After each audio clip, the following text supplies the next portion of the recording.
Hey guys, welcome back to the video, an interview you don't want to miss. And first off, I want to take this moment to thank you to all of you for your incredible support. Your engagement, whether it's watching, listening, sharing, or commenting, it means the world to me. You are the reason I can continue making these videos, having these conversations, and also spreading this life-changing information. So from the bottom of my heart, thank you. And if you're enjoying the content, don't forget to like, share, and subscribe because the more people this reaches, the more lives we can impact together. Now, today's interview is extra special because this person has been a massive influence, not only on me personally, but on thousands, if not millions of people who are trying to reclaim their health back. He is the most impactful and one of the most outspoken voices in the world of health and nutrition. He has helped so many people by challenging the mainstream dietary dogma, and his message is saving so many people's lives daily. I am talking about none other than Dr. Shawn Baker. Dr. Baker is a board-certified orthopedic surgeon,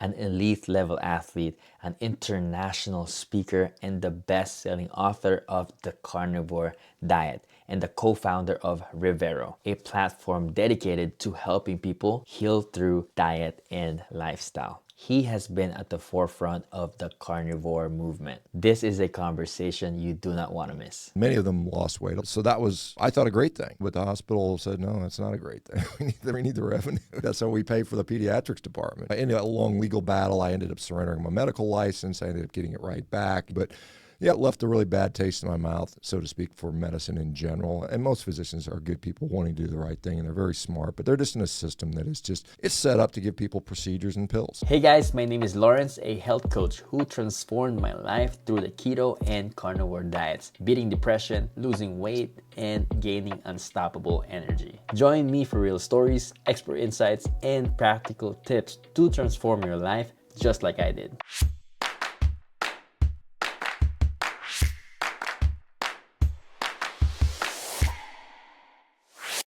It's an honor. Dr. Baker, welcome to the Ketones and Coffee podcast. Yeah, hey, thanks for having me. I'm excited to get to chat with you and chat with your audience. So I appreciate you giving me the opportunity. Thank you. Awesome, man. You know, I want to start us with, many years ago, you did an interview. 2017, changed a lot of people's lives on the Joe Rogan Podcast, talking about the carnivore diet. Took the world by storm, completely shook the health community. A lot of people now swears by it.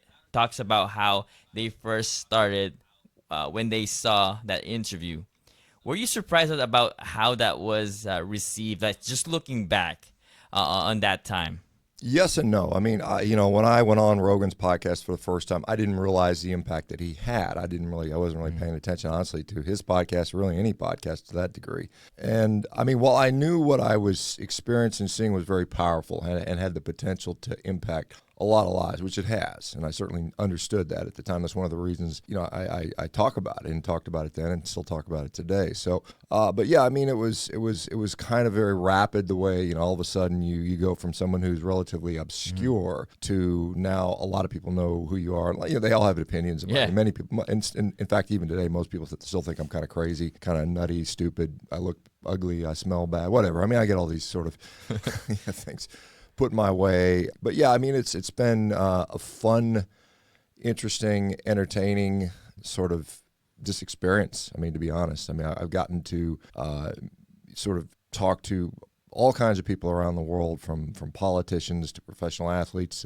to actors and celebrities to, and of course all the just day-to-day people, which I certainly enjoy talking to. So it's been, it was definitely a life-altering in a way that I would have never expected. If you'd asked me 10 years ago I'd be doing this stuff, I wouldn't have, in my wildest dreams, have anticipated what I'd be doing today. I mean, life is funny that way, I guess. Yeah, I interviewed a lot of people here, some of the leading experts on the ketogenic lifestyle metabolic therapies.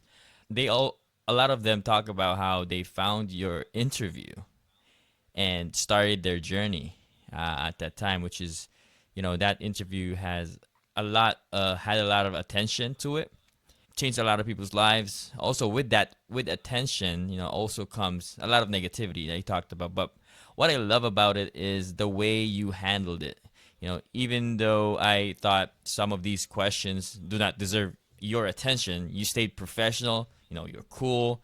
But I want to ask, like, how were you able to treat each criticism with such calmness, man, and patience, like, to give even a detailed rebuttal, right? What do you get out of it? Like, some of these people are, like you mentioned earlier, a few things, but, just you answered it with such professionalism, man. What do you get out of that?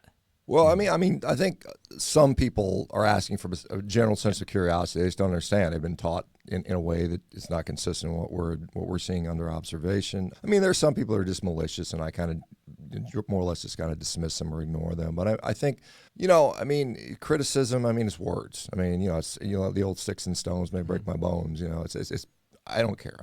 I've been in a lot worse situations where there was real threat to harm of myself and others. So I put that in perspective. So somebody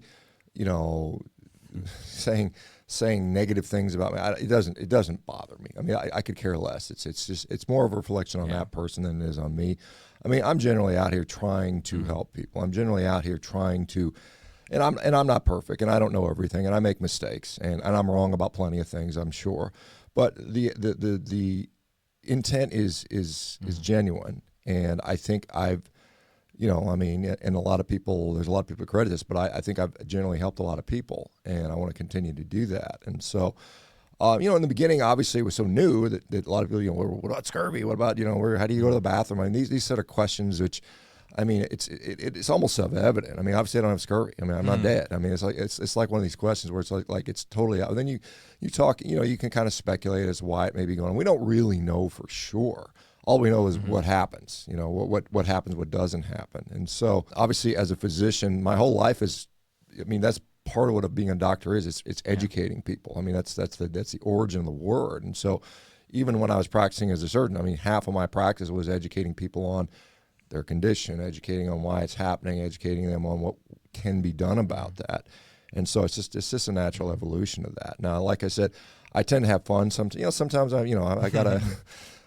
I like to goof around. I like to have fun. Sometimes and I respond sometimes in ways people don't like me to. They think I should only talk this way and they have a certain sort of expectation for what it is. But, sometimes I disappoint people. It is what it is. You can't, I think there's one of those things where you can't please everyone. If you try to please everybody, you end up pleasing no one, particularly yourself. So I just try to be as real as I can, because it's, I think people that meet me, are sort of maybe not surprised. Social media is interesting in that it's a weird platform. Things like Twitter, where you get used to be 140 characters, and that's all you had time to say something. It's tough to project nuance, and so I certainly enjoy doing these longer form sort of things, so I can kind of elaborate on a position, because a lot of people will make an assumption, and that's the way it about anybody. You look at a 10-second clip out of a video taken out of context, and people make these, huge assumptions, and that's the way this social media stuff works. It's a lot of people reacting to some fragment of a situation and getting becoming outraged or feigning outrage or whatever it might be. So anyway, I don't mind. Some of it, like for instance, engaging with a lot of these sort of ethical vegans is kind of a waste of time outside of humor and entertainment purposes only. Sometimes I'll engage in it, but I used to make a good faith effort to try to answer the questions. Then I realized they weren't done in good faith, and it was just them kind of spewing their propaganda, and so I don't do that so much anymore. But and generally, sometimes the questions I get are so odd, or I've already answered them, and people just don't even read the thing I post or listen to the video I put out there. So anyway, but I try my best. I'd love to confess, like, I enjoy following your content, especially versus vegans. But like you said, you're just being real, and that's what we need. A lot of people just want to say what you want to hear, right? And that's what I love about, just following your content. I want to go back in time with you as a young practicing orthopedic surgeon, particularly at the point when you discovered the high-fat carnivore diet, or maybe when you started a ketogenic diet, transformed your health for the better, matter of weeks. And as excited as you were to tell the world about this, you soon found that the world didn't share that enthusiasm. Of course, you had the legal battles versus the very hospital that you work for. They told you that you were giving your patients too much options, which is so funny. And at the time, instead going through surgeries, you took the time to teach your patients how to, change your lifestyle. And the hospital you work for didn't like that. Looking back, what would you have done differently, if at all, you think? Just curious. Yeah. Oh gosh, a lot, many, Yeah. many things. There's many things I would. I mean, I was very naive when I went. I mean, I was a guy that, and I still am. I'm a guy that believes that doing the right thing generally is what we're supposed to do, right? I mean, I think that's the way it is. And in medical practice, I thought, as long as I try to do my best and do the right thing for the patients, that is, what you're supposed to do. But when I found out that if you try to do the right thing and it doesn't make a lot of money for a hospital, then that's a problem, which was very, very shocking to me. So I would have, gotten lawyers involved earlier than I did. I didn't know, I was just, this whole process. I mean, and basically, just a quick recount of the story. I mean, we were trying to get patients to lose weight so they could have knee replacements because they were too obese and they were having complications. So we decided, well, lose weight any way you can, whatever, it didn't matter. They said, just get them to lose weight. And so I had opted for using a ketogenic diet at that time. This is way back in 2013, 2014, something like that. And, my patients were losing, some of them were, many of them lost weight. A lot of them didn't do the diet, which is, that's just the way it is. A lot of people won't change their diet. But, a lot of them were actually, even without losing much weight, were seeing that their pain was gone, or essentially gone or minimized to the point that surgery became unnecessary in my view. And so that was, I thought, a great thing. But the hospital said, no, that's not a great thing. We need the revenue, So we pay for the pediatrics department, and so on and so forth. And so anyway, the long, I ended a long legal battle. I ended up surrendering my medical license. I ended up getting it right back, after I got a true independent review on the whole situation. But yeah, so it left a really bad taste in my mouth, so to speak, for medicine in general and how it is. And so, if you look at the way I think there's great physicians, and most physicians are good people wanting to do the right thing, and they're very smart, but they're just in a system that is just, it's set up to give people procedures and pills. That's all we're set up for. You think about it. In fact, I just did a video on YouTube about this. As an orthopedic surgeon, I had an entire multi-million-dollar facility, clinic, nurses, nursing assistants, x-ray technicians, a lab, physical therapists, an operating room, which costs $200 a minute to run, a recovery room, anesthesia staff, and, guys standing around in x-ray, with lead aprons on, they'll stand there for 3 hours taking x-rays while I'm doing surgery. This is all set up so I can do this one damn procedure, right? And when you think about, well, what do you have if you want to have somebody do lifestyle? What do you have to, what kind of support do you have for that? Well, maybe you might have a dietitian that you can send somebody to who's going to give them, FDA, the USDA food pyramid. And that's it if the insurance company pays. You've got almost no resource dedicated to lifestyle as a physician, nothing to support you. So it's hard to do anything, even if you want to do it. That's why I started Rivero. This is what our company does. We have, we have coaches. We have round the clock monitoring. We have, daily feedback. We have physicians that get it, that want to do the lifestyle stuff. So it's it's a matter of just what we're set up for as a healthcare system, and we're not set up for lifestyle. And I think if we were to put even 10% of the financial resources into lifestyle, we could literally completely change the outlook of chronic disease in this country. Most of the procedures, most of the surgeries I did were unnecessary. In retrospect, they could have been avoided. Yeah, you let it go long enough and it becomes end stage. Yeah, you're kind of stuck. But most of that should have been taken care of years, if not decades ahead of time, if we had a good healthcare system. But we don't. And that's a problem. And looking back, right, you regained your license back, eventually started the carnivore diet, right? Because also, I want to go back because you could have taken them to state court, right? And you probably could have won. But well, it's unclear if I could have won, but it was something where the hospital suspended my privileges in basically what's called a peer review process, which is really kind of it's a really weird thing because you don't even know what they're accusing you of. They just can accuse you of really anything, and they don't have to tell you who the accusation comes from. They don't have to share any of the data with you. Say, we think you did bad things, and this all came as a result of me. As soon as I started saying I'm doing a lifestyle, I don't care that you don't like it or not. Then I got hit with this peer review thing. And it was one of those things where, I mean, the details are pretty long and lengthy. I don't know if this podcast is the best place to go through. It's about an hour-long story. But, I mean, ultimately, it was, I mean, like I said, it was, the state said, hey, the state licensing said, hey, look, we've got a complaint from you. You can certainly contest this at the state board level, the medical board level. We're booked out for about a year and a half, so you're going to have to wait a year and a half. It's going to cost you about $250,000 to do that, which is a lot of money. I didn't have that, a lot extra $250,000 laying around. So they said, or the other option would be you just go, we'll independently evaluate this at this facility that does that. They're nationally, they see, that's what they do. They're set up for these situations. And I strongly felt that I was doing the correct thing. So I was independently interviewed or, reviewed, and they went through, it was funny, all this neuropsychological testing on me to make sure my brain was working right. Looked through all my records and interviewed me, and it was a 3-day intense process. And at the end of it, they came out and said, "Look, man, there's nothing wrong with you. Go back to work, basically."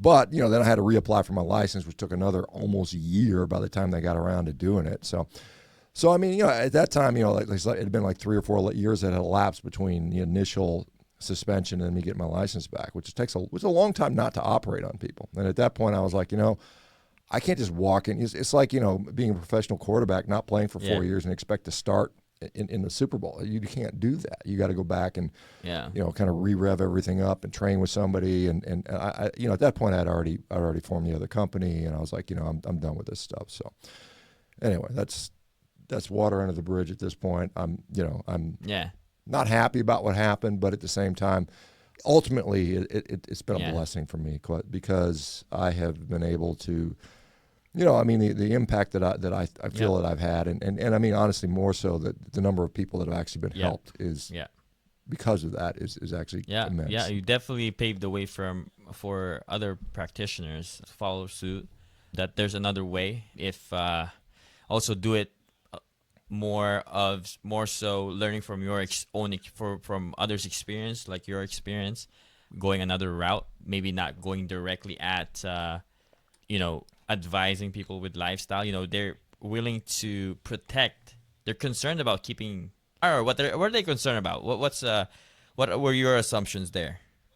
Well, I mean, medicine is healthcare is a business. I mean, it is. I mean, even nonprofit hospitals, the CEOs are still making $3 million a year. So, I mean, it is very much a business, and that business depends upon sick patients having procedures and so on and so on, and utilizing the resources. And if you decrease that, they're going to lose money, and people are going to lose their jobs. I mean, that's just the reality, and so.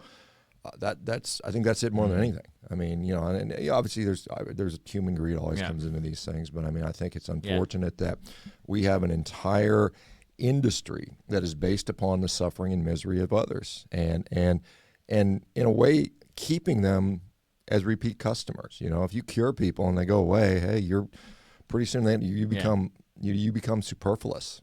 And it's like I said, the whole system is set up to just continue it's disease management now. That's what we call it. It's no longer curing disease, it's disease management. How am I going to manage your disease for the rest of your life? Semi-annual appointments, medications, procedures, tests, it's just continue taking tests, continue taking drugs, continue taking new drugs, continue. I mean, that's what we're set up for. I also want to bring up, there's a sworn oath, right? Where you can't turn your back on an evidence, such as let's say the ketogenic diet. You have a lot of success with your clients, to those who really followed through the diet, lost weight, and didn't have to do surgeries, right? Which is another topic in itself. But it's funny. There's a sworn oath, but a lot of people turn a blind eye. Just obviously it's they don't want to risk their career over that, their work for a system, like you said, which is unfortunate for some. But again, like you said, it's a business. With your recognition, you said you started your own business, started your own thing.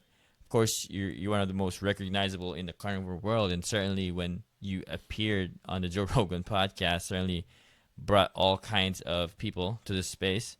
And I would argue you are the face of the carnivore lifestyle. Carnivore people come to you for wisdom, but they also come with criticism, especially we talked about earlier, the vegan community.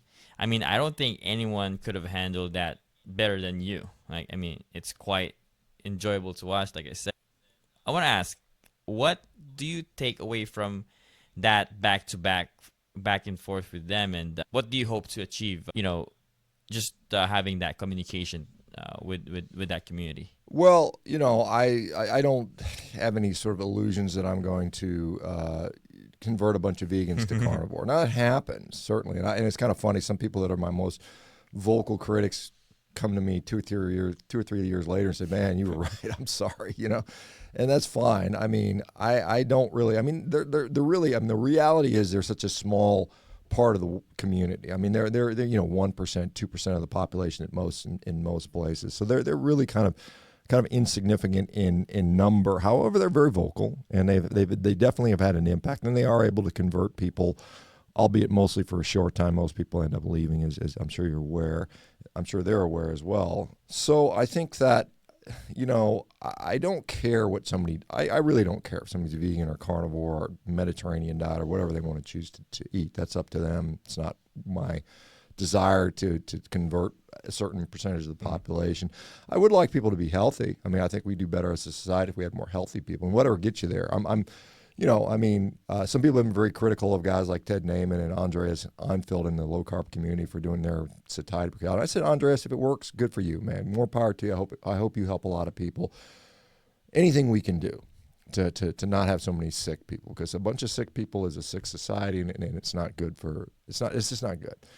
My criticism with regard to the vegan community is, more directed at what I think is information that is, perhaps misleading in many ways. Perhaps, they often will tell part of the story. It's they sort of mischaracterize a lot of things, and they've got a lot of money behind them. I mean, they're very well funded. I mean, they've got Adventist Health Group, which is a multi-billion-dollar organization, helping them to generate studies.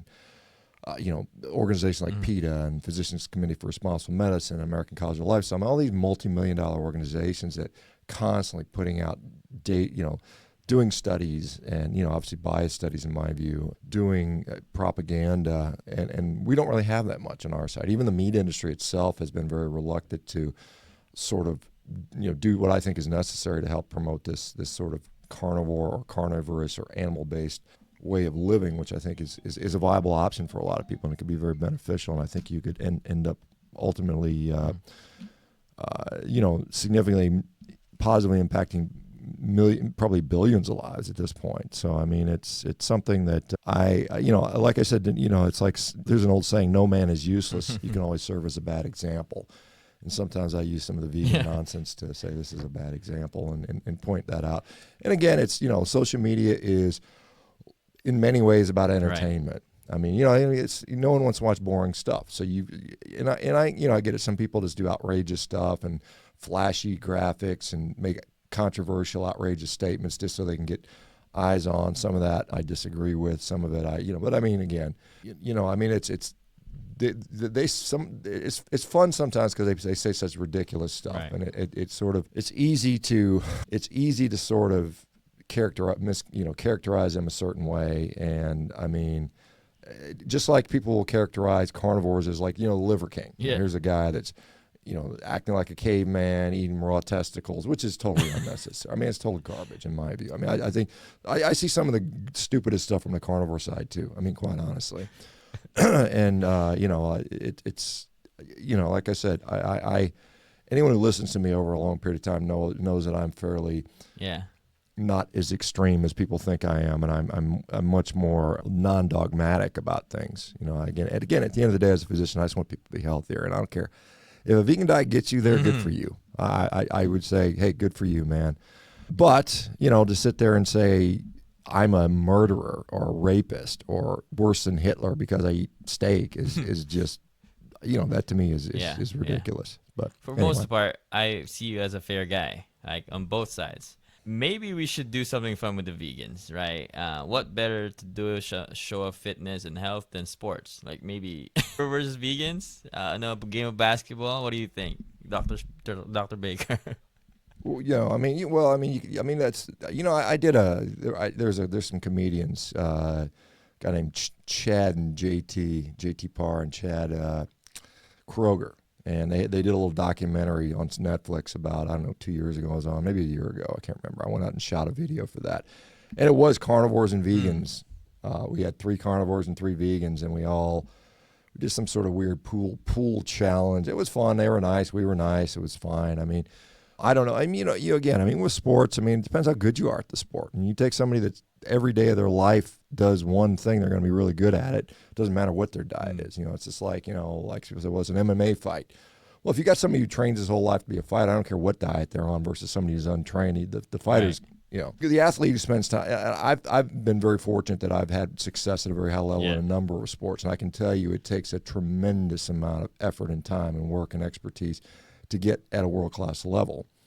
Outside of entertainment and whatever, because people like to be on their team, I don't know what good it would do. I could see where it'd be fun. Yeah. Like everybody would be like, the carnivores are going to win because of this and that, or the vegans are going to win because of this or that. Who knows? Yeah, no, it's all for entertainment. I mean, get vegans off the streets, carnivores off the streets, just battle it out. And there's already a video out for it. I didn't know that. I want to ask you now about the carnivore diet. The number one dietary enemy for the past, half a century has been cholesterol. Shaped how we see, lifestyle, led to, the rise of cholesterol-lowering drugs like statins. You probably answered the question about this, about cholesterol, right? Hundreds of times, probably. I mean, it's one of the biggest reasons why the idea of eating an all-meat diet can be an issue for a lot of people. And many people report increased cholesterol levels starting in a carnivore diet. How should people interpret that, you think?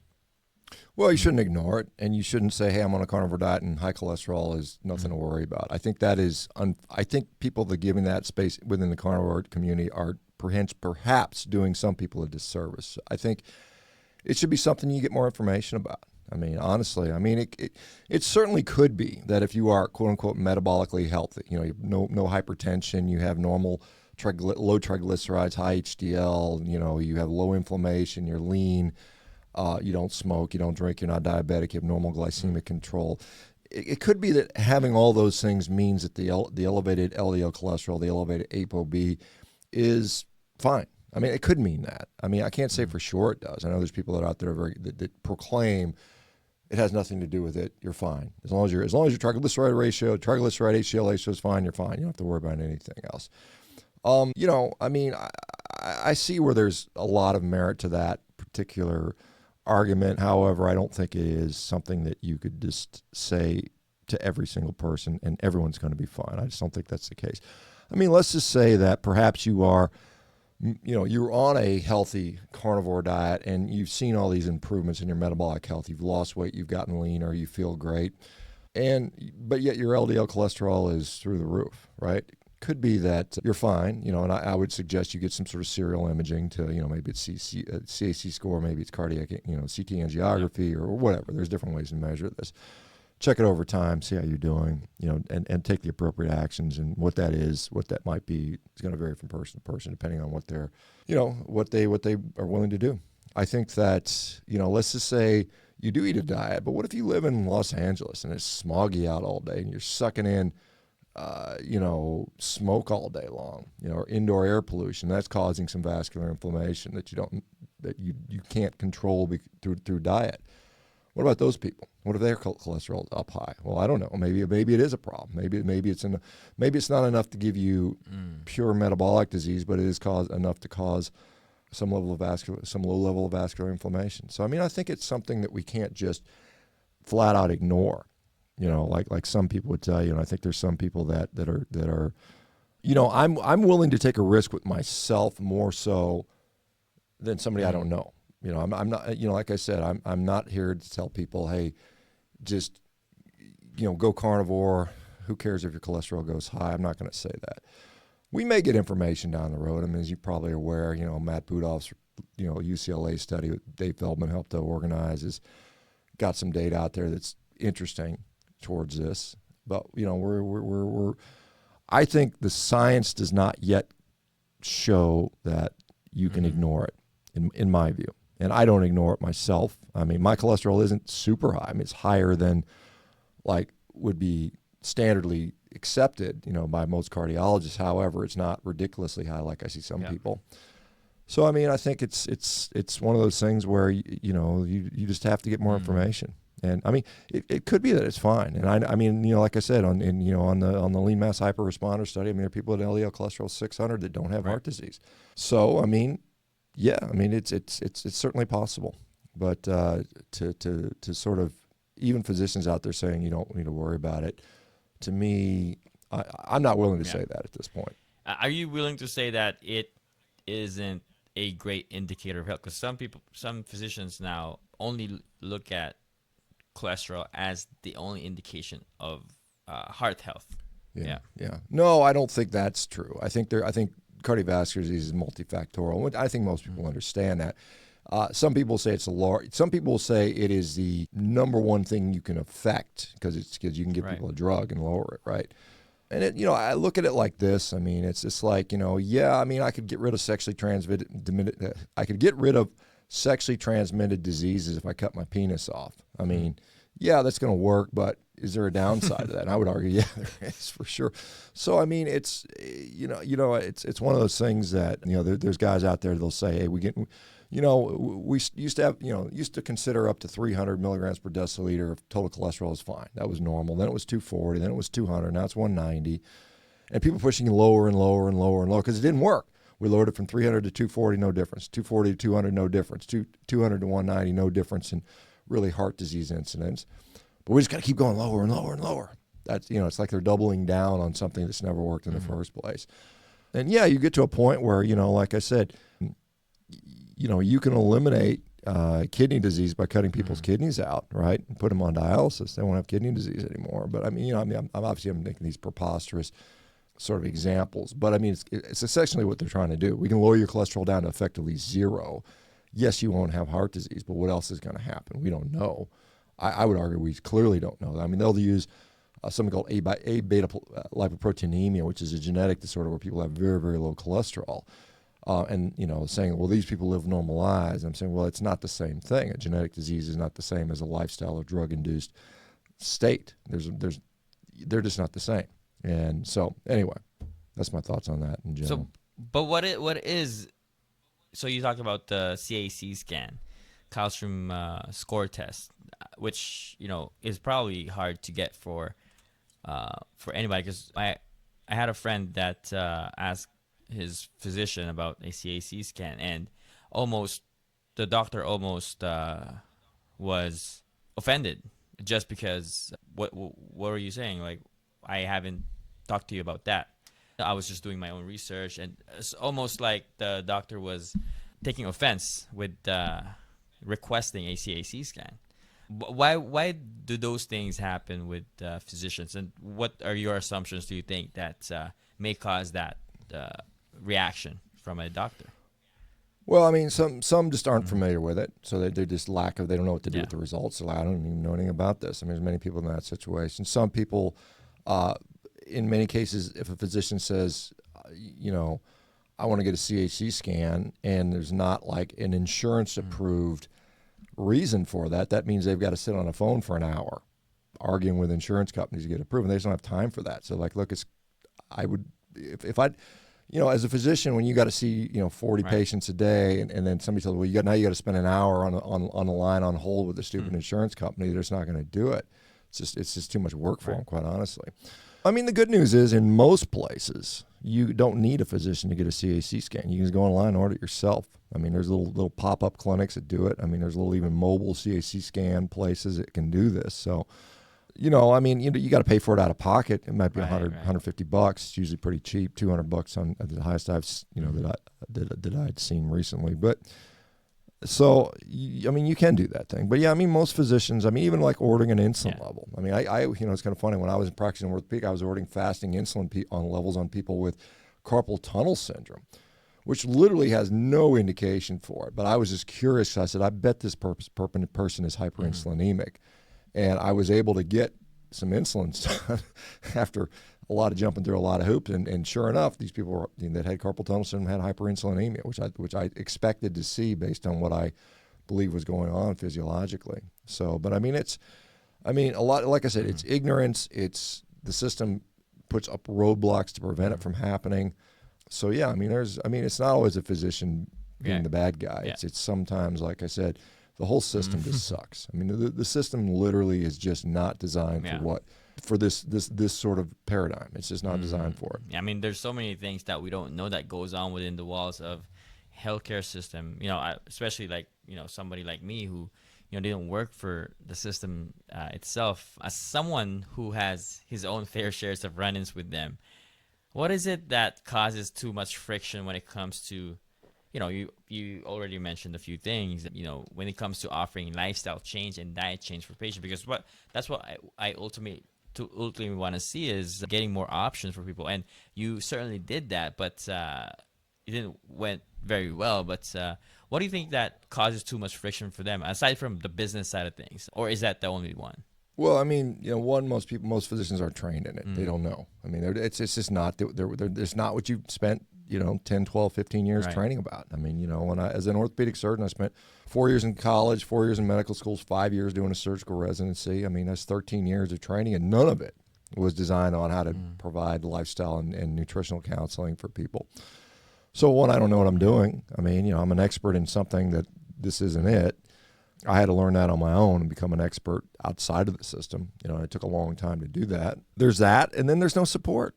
I mean, like I said, let's say, hey, we're gonna treat your diabetes with lifestyle. We're gonna send you to health coaches, and we're gonna contact you every day, and we're going to follow your lab feedback, and we're gonna have nutritionists that can really be on the ball. That doesn't exist. There's no one to send them to. So you're left to, hey, go read this book. Good luck. I mean, there's just no financials, and I don't even get paid for that as a physician. I'm like, so, I mean, it's like if you were a car mechanic and people paid you to repair their car, and you said, hey, I want you to mow my grass for free. It's like, well, that doesn't make sense, right? So that's really the issue. I mean, there's no facility, there's no way to set up. So once again, I'll point out Rivero is what we've done. I had to create that because it didn't exist. And so that's what it's going to take. It's going to have to take patients willing to adopt this, willing to go there, because most patients are like, you get sick, you go to the doctor, you go to the doctor for your annual visit. He tells you what your labs say and tells you what drugs to be on. I mean, this is what people have been trained to do. We've trained the populace, we've trained the physicians, and we've been trained by the pharmaceutical industry. The pharmaceutical industry has trained. I mean, we're constantly inundated with TV commercials. Ask your doctor about blah blah blah. I mean, you watch TV. I really watch actual like live TV anymore. But every time I do, I'm in a hotel, I'll flip on a TV channel. God, every second or third ad is this or that drug. Your problem. What about your psoriasis, your diabetes, your depression, your tardive dyskinesia because you took this other antidepressant? It's on and on and on, and we're inundated with that stuff, and that's what the society has come to. So we got to fix it. Yeah. What does it take to fix it? I mean, you talked about a willingness to make a change, right? What does it take to become a willing patient? I mean, I've interviewed a lot of people who had success on the carnivore diet and ketogenic diet, and what I feel like everyone has is that they're fed up with the system. So sort of they were failed by the system almost, right? Like myself, I had a major depression 5 to 6 years ago, and I was sent to doctor after doctor, specialist after specialist, wanting me to take medication, but there's something in me that didn't want to take medication and want to take another route to alternative health. And so I dabbled into the ketogenic diet, and then all of a sudden, and that was just for weight loss. I wanted to do it for, But then, energy lifted, and almost accidentally, symptoms of depression went away, went carnivore. Rest is history. But that's because I felt like the system wasn't, doing it for me, or I was fed up with all these medications that's, presented to me. So, or which is unfortunate. You gotta get to a point where you're fed up. And what have you seen with your patients that come to Rivero that made them so successful? I mean, you talked about a lot of success stories on your podcast. What's common ground with those people, you think? Well, I mean, part of it's similar to what you mentioned. A lot of them are fed up with the system. They're tired of having physicians that don't support them. I mean, there's nothing worse than, discovering on your own, hey, this diet has really changed my life. I feel really good. I don't need these medications anymore. I've lost this weight. I'm no longer depressed. I'm no longer in pain. And to get to a doctor that says, I don't think you should be doing that. Great, but you need to eat more fiber, or add your vegetables back in, or you need to cut back on red meat, or whatever. I mean, that to me is one side of the frustration that people have. And it's sort of obvious. If a patient is doing well, just leave them alone, man. In a lot of cases, I mean, that's sometimes the case. I think a lot of patients, they have to make that decision themselves. I mean, there's a lot of people out there that just, I've cut people's legs off that won't give up drinking Coca-Colas and eating cookies. I mean, that's just the way it is. There's some people that you have to make a decision that, hey, I am tired of being the sick person, and I'm going to do whatever it takes. And you might have to grind 10 years. I mean, if you sat on the couch and stuffed your face full of garbage for 40 years, it ain't undoing in 6 months. I mean, you're going to probably, you're going to need to grind for 10 years, and then it never stops. I mean, you got to understand that, the only reason I'm healthy today at nearly 60 is because I every day do what it takes. You just don't sit there and you achieve something and then you just kind of coast. It doesn't happen. You're going to continue. You got to accept that. You got to accept that every day, or almost every day, you're going to have to put the work in. I mean, there's no shortcuts. There's no Ozempic pill or shot that's going to save you. I mean, that's the latest thing that most people they're going to quickly become disillusioned with 3 or 4 years into it when they found out that if I still don't put in the work, I'm going to still be sick. And I mean, I might be skinny fat now and sick, or I might have some autoimmune disease or something else, or some god awful intractable long-term side effect. But I think it's people that, and it's some people that are, like I said, this is a grassroots movement. I mean, whoever the next president is going to be is not going to suddenly sit up there and say, hey, you need to be on a diet of non-ultra processed foods, and God forbid you eat meat and stuff like that. That isn't happening. I mean, there's no corporation that's going to do that because it's not in their benefit. So it has to be grassroots, and we need the people that want to make a difference to support what we are doing as a company, other companies like ours. You need to support us. If this is what you truly want to see a change, it's not going to happen without the support of the people. And as individually, we're all relatively weak. You think, what can I do against Bill Gates? What can I do against, Google or whatever? I can't do very much. I've got very little power. But collectively, by the millions, we can move markets, and that's what has to happen.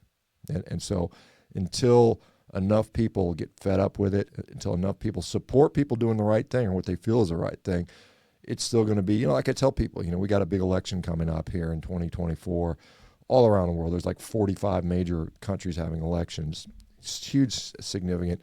But you get to vote every single day of your life in what you put in your mouth and what you buy and who you support, who you choose to support. And so every time you go to the store and you buy garbage, guess what? You give those people more power, right? You empower them more to take more control over your life. And, once you realize that, you're like, I don't want to give these guys any more money. They've been screwing us over for too many years. Why continue to do that? Oh, it tastes good. Oh, my kids want a treat. That's a problem. That really is. And so until people wake up and do that in mass, it's not going to go away. And like I said, hopefully people will. I'm pushing as hard as I can. But like I said, I need help. Yeah, no, absolutely. I love how you're sharing a lot of the success stories with your patients on your own podcast, and seeing that for everyone to see, especially with your pool, with your platform, It's really powerful for a lot of people, especially it's empowering for me, and hope for a lot of people. And just sharing your information, sharing your own success stories. I mean, if someone is listening, if you have success on the carnivore diet, that helps too, right? Sharing your condition. I continue to share my journey from having a major depression to relieving symptoms of depression to this day, because I want that next person to know that, hey, there's hope. If I could do it, you could too. But again, the flip side to it is that you have to really give up a lot of things that got you there in the first place. Like seed oils, grains, sugar, processed foods. That's causing harm, and you have to realize that. You really have to accept that. Have to accept that those foods are actually the ones that's causing harm in your body. If you continue to do that and you continue to consume these foods whilst knowing that these are the foods that's causing inflammation, causing you problems, then there's nothing we could do really, because you the person have to realize that and accept that these foods are you're giving these food companies control over you, right? Which is you're taking away your power. Well, one last question for you, Dr. Shawn Baker. Really appreciate you coming on here and giving insights about your story, your knowledge, wisdom about the carnivore diet. If anyone is wanting to start a carnivore diet, really willing to give this thing a try, what practical advice would you give to someone who wants to start? I mean, have fun with it. I mean, God, it doesn't have to be, just sit down and eat ground beef every day. I mean, I think in the beginning, particularly in the beginning, you might want to ease into it. You might want to have quite a bit of variety, when you start, just to sort of get there. I think don't undereat. Here's what I think is one of the more important concepts that I like to talk about is, I don't know why someone's doing a diet. Many people want to do it because they want to lose weight or they have some sort of health issue. And that health issue, if it's related to food, was not from, it's probably from eating who knows what, some sort of garbage probably, most likely for most people. You got to change your relationship with food, why you eat. I mean, why do we have to eat? Well, we have to eat because we have certain requirements. We need essential proteins, essential fats. We need energy. We need vitamins and minerals, water. I mean, that's essentially why we eat, There's some conditionally beneficial, nutrients that are out there. But I mean, why we have to eat are those things. And why we have to get those things. But why do many people eat? Well, they eat because they're bored, they're stressed, the guy on the TV told them to because it's 5 o'clock in the afternoon and we're supposed, that's lunchtime or dinner time rather. So you have to change your relationship with food. And a lot more people than we're willing to admit have true sort of addictive problems with food. And the food is designed to be that way. I mean, we've got an entire food system that literally has made addictive products. And they know it, and it's done by intention. And in order to free yourself from that, and it really is, I mean, people talk about how restrictive carnivore is. I see it as a very liberating diet. It frees you from this sort of constant, intrusive, unending desire to eat this stuff that's always there. It's ubiquitous. It's cheap. It's pushed upon you. It's marketed to you. It's propagandized to you. So you got to eat enough. I mean, you just got to eat like people are, how much should I eat? Well, eat enough so you don't want a damn cupcake. I mean, that as simple as that. I mean, nutrition should not be hard. It doesn't have to be hard, and yet we make it hard. We've got all these crazy, calorie counters and nutrient analyzer devices and step trackers, and just to not be sick. I mean, it's like, what other animal on the planet has to do that? None. I mean, there's no animal out there checking their Fitbit or looking at an app, figuring out what the hell they're supposed to eat. So, I mean, it doesn't need to be that way. So it can be simple. I mean, like I said, there's all kinds of criticisms about this diet, but I mean, what I'll tell you is it doesn't provide you a bunch of ultra-processed garbage. It provides you very high-quality bioavailable nutrition. It provides you those essential amino acids and essential fats. And oh, by the way, there's phytonutrients in meat, which most people don't know. There's lots of bioavailable phytonutrients in meat. Most people don't even think about that, but it's clearly in there. And there's clear studies that demonstrate that. So, get some support. Surround yourself with a supportive environment. Make it easy. Don't make it hard for yourself. Make it easy for you. You might have to, like find a different friend circle. I mean, honestly, sometimes it takes that, but I mean, again, they don't have to, they do not have to spend any time in your body. And if you're sick and suffering, they're not going to be there when you're in bed and you can't sleep because you're in too much pain, or you're too depressed, or whatever it is. So you've got to be a little selfish about it, and you've got to, like I said, position yourself in a way that maximizes your chances for success. Join a community. I mean, we've got one at Carnivore Diet. I mean, there's all kinds of other ones out there, as you guys are probably well aware of. A lot of people have their own communities right now, but that's incredibly important. Get a supportive physician. I mean, I've got data on 12,000 people on the diet. The ones that had supportive physicians and families and friends were like 30% more likely to be successful. It's a huge difference. So get supportive physician. If you don't have a physician, come to Rivero. We'll get you one. So we're licensed in all 50 states. So I mean, get on our waiting list, and we'll get you there. We got a lot of people. We got 11,000 plus people on the waiting list right now. We're bringing them in as fast as we can. But it's one of those things that put as many things in your favor as possible. Awesome, Dr. Baker. That was such an insightful tip for our listeners here today. How can they enlist on the waiting list if they choose to? Yeah, just go to Rivero. It's Revero, so Revero.com, Rivero.com. Just go on there, and it says, I think it says sign up on our waiting list. We'll get you in there. We're working on. I mean, we started in Texas and Florida. We're going next to New Mexico. Sorry, we're going to New York, California, Washington. We're hitting the bigger popular states, and then we'll be going to the smaller states. Just as we scale up, because we have to kind of hire physicians. We got physicians that want to work for us. We can't hire them until we have enough patients. So it's kind of one of these.